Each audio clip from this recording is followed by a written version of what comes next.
Bonjour et bienvenue sur Minicon Tutorials.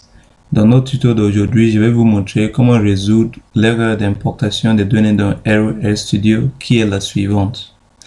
Donc, sachant que le langage de R c'est en anglais, du coup l'erreur s'affiche en anglais et je vais bien sûr la lire en anglais. Après, je vais vous montrer comment éviter ces problèmes et surtout comment la résoudre. Ok? Parce que sur le bureau de mon PC, j'ai un jeu de données qui porte la même erreur. Du coup, on va importer ce jeu de données afin de corriger ces problèmes. Donc, je vais lire d'abord l'erreur. C'est quoi? C'est error in make.names into brackets, ça veut dire entre parenthèses, column.names, virgule, unique is equal to true, fermez les parenthèses, 2 points, invalid multibyte string x. J'ai fait exprès de mettre x ici, ou c'est x ici, ça pouvait être 5 par exemple, pardon, ça pouvait être 5 comme ça pouvait être 10, voilà. En fait, j'explique pourquoi ces problèmes surviennent, ou cette erreur survient, tout simplement parce que l'une de vos variables ou plusieurs variables dans votre jeu de données sont mal nommées. C'est-à-dire, les noms de ces variables n'ont pas été bien nommés. Sachant que lorsque on dit string dans le langage de R, ça veut dire chaîne de caractères. Donc, chaîne de caractères veut dire tout simplement ici, les variables ou bien une variable qualitative dans ces contextes. Donc, R veut dire que la variable ou la colonne 5 a quoi? A le nom de la variable ou la colonne 5 n'est pas bien nommé. C'est ça le problème. Du coup, c'est pour ça que lorsqu'on veut importer les jeux de données dans R, on dit quoi? Read.csv ou read.table. Read en anglais veut dire lire. Donc vous êtes en train de dire à R de lire pour les données, pour le variable après les importer. Pendant la lecture, lorsque R détecte que le nom d'une variable donnée n'a pas été bien nommé, soit une ou plusieurs variables, R n'arrive pas à importer les jeux de données. Mais je vais vous montrer comment on peut dire à R d'importer les jeux de données quand même et surtout comment on peut corriger ces problèmes. Donc, pour commencer, je vais importer mon jeu de données. Je vais dire, on nomme le jeu de données base par exemple. Donc, je vais dire base de données base inférieur et tiré de 6 soit égal, c'est la même chose. Read.csv2. Je vais expliquer pourquoi j'utilise CSV2 au lieu de CSV tout court. C'est parce que mon fichier CSV est délimité par des points-virgules. Dans le franco-section, les fichiers sont délimités. Quand on parle de fichier CSV, dans le franco-section, c'est délimité par des points-virgules. Du coup, on met CSV2. Dans l'anglo-section, c'est un fichier CSV, c'est un fichier délimité par des virgules. Comment c'est prêté de valeur. Du coup, là, on met CSV tout court. Je vais vous montrer le fichier de toute façon. Voici notre fichier qu'on veut importer. Donc, si je l'ouvre,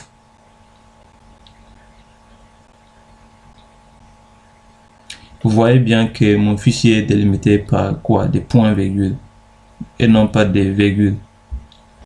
Donc, il s'agit bien d'un fichier CSV, mais il est délimité par des points-virgules.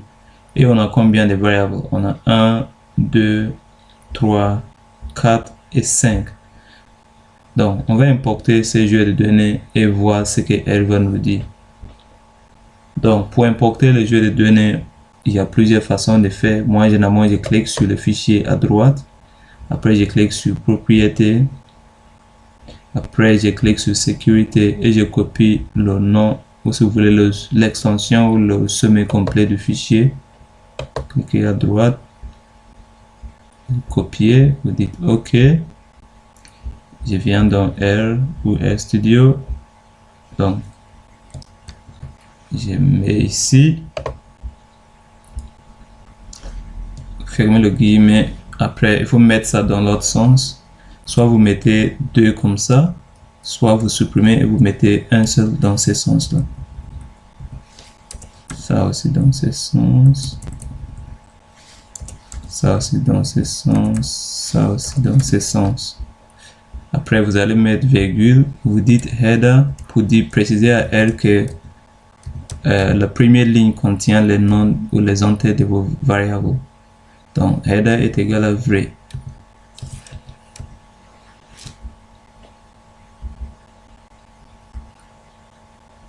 D'accord. Après, vous mettez virgule, vous descendez. Et je pense que ça suffit normalement. Hein. On n'a pas besoin de mettre beaucoup de choses. Elle va mettre les autres par défaut. Du coup, on va importer ces jeux de données et on va voir l'erreur dont je vous parle. Si j'exécute, vous voyez bien qu'elle nous a dit quoi? Il nous a dit error in make.names into brackets column.names, comma unique is equal to true, column invalid multibyte string 5. Ça veut dire qu'il précise bien que la colonne 5 contient en fait un problème. Ça veut dire le nom de la colonne 5 n'a pas été bien nommé ou n'a pas été bien fait. Et heureusement que notre jeu de données est en français. Du coup, la première colonne c'est quoi? C'est nom de, je sais pas quoi. Après, c'est couleur de ROB, type de balzane, les marques blanches et finalement forme de tête. Donc, elle est en train de nous dire que forme de tête, cette variable n'est pas bien nommée. Mais si on regarde le nom forme de tête, est-ce que c'est, vous voyez, c'est rectiligne ou bien c'est concave? Forme de tête, normalement, en regardant, c'est bien écrit, il n'y a pas d'erreur. Mais pourquoi elle nous dit qu'il y a une erreur? Je vais vous expliquer pourquoi. Donc, ce qu'on va faire d'abord, c'est de dire à elle d'ignorer, de lire le nom des variables, d'accord? Donc, on va mettre virgule ici. On fait entrer pour gagner de l'espace. Et je vais ajouter quelque chose. Je vais ajouter que check.names. Check.names est égal à false. Donc, lorsque je dis à elle de ne plus checker ou si vous voulez contrôler les noms de mes variables, c'est ce que je vais dire par check.names est égal à false, faux. Donc, on ne contrôle plus le nom de mes lignes ou pardon de mes variables ou de mes colonnes. Quand j'exécute ça, là, vous voyez que il m'ignore, il ne donne plus d'erreur. Pourquoi? Parce qu'on lui a dit d'ignorer, même s'il nous dit que la colonne 5, il a un problème. Voilà, on lui a dit d'ignorer et après il nous a importé le jeu de données sans problème. Pour afficher notre jeu de données, on va dire print entre parenthèses par exemple base, parce qu'on a utilisé l'objet base pour nommer notre jeu de données. Et là, elle nous a affiché le jeu de données. Mais vous allez constater quelque chose de très intéressant. C'est quoi cette chose? Donc, on a la première variable qui est là. Le deuxième, c'est couleur de robe. Troisième variable, colonne, c'est type de balzane. Quatrième, c'est quoi? On descend. Voilà la quatrième. C'est quoi? Les marques blanches. Dernière, c'est forme de la tête, des têtes. Maintenant, regardez bien comment elle a écrit la tête ici. Vous voyez qu'elle n'arrive pas à bien écrire le mot tête. Pourquoi? Parce qu'il y a l'accent circonflexe. Ça pouvait être accent grave ou accent aigu. Elle ne détecte pas, elle ne tolère pas ça. Comme ça pouvait être tout autre symbole que elle ne tolère pas. Vous voyez? Donc, elle va nous donner cette erreur. Donc, je vais vous montrer comment on peut prévenir ou même éviter ces problèmes. Donc, mais sachant que maintenant, lorsqu'on lui a dit d'ignorer ses en-têtes, elle nous a importé le jeu de données sans souci. Hein. Lui, il s'en fout, il nous a importé. Et chaque fois qu'on veut dire forme de tête, au lieu de dire forme de tête, comme c'est écrit dans le fichier initial, la tête n'a plus écrit comme ça. Il faut écrire plutôt comme ça. Mais on veut éviter ça. Donc, il faut d'abord même éviter les accents et les accents circonflexes et tout pour éviter ces problèmes. Et je vais vous montrer une manière plus simple pour le faire. Donc, comment on va faire ça? Vous allez tout simplement aller sur votre jeu de données. On veut tout simplement... Attends, je vais même vous montrer quelque chose d'autre. D'accord? Regardez ici. Vous voyez bien que pour la ligne 16, il y a quelque chose aussi tête, marque en tête. Vous voyez que marque en tête, il n'arrive pas à écrire tête encore. Donc ça, c'est même pas un nom de variable, mais il n'arrive pas aussi à écrire. Donc si on prend la ligne 16 sur Excel, ça correspond à la ligne 17. On a quoi? Marque pour la troisième, ou la quoi?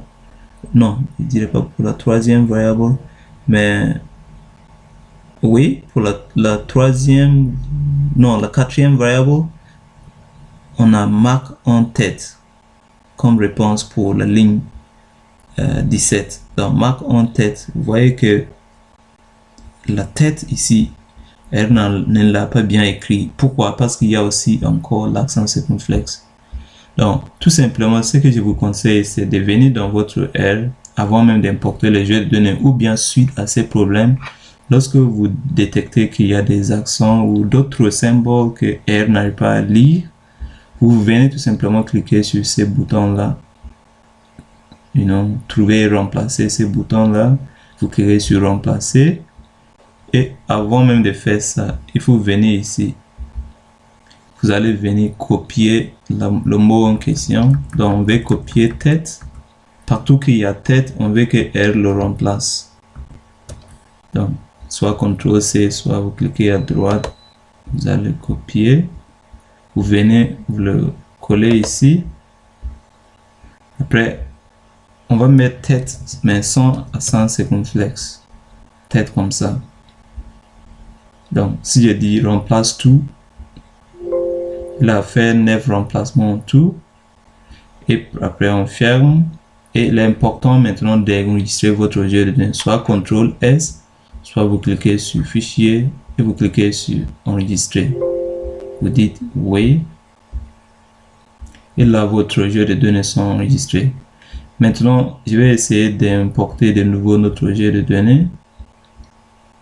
Donc je vais juste copier le code pour gagner du temps.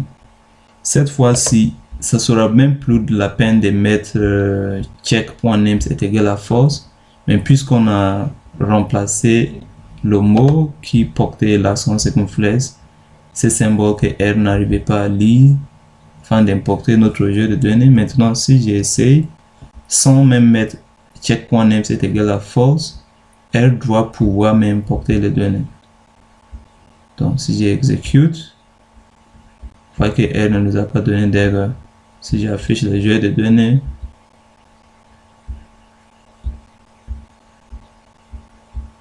là ça marche très bien.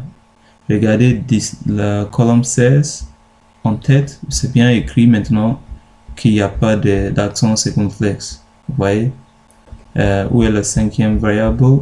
Elle est là ici, forme de tête. Je vous remercie beaucoup pour votre attention et voilà comment on peut résoudre le problème.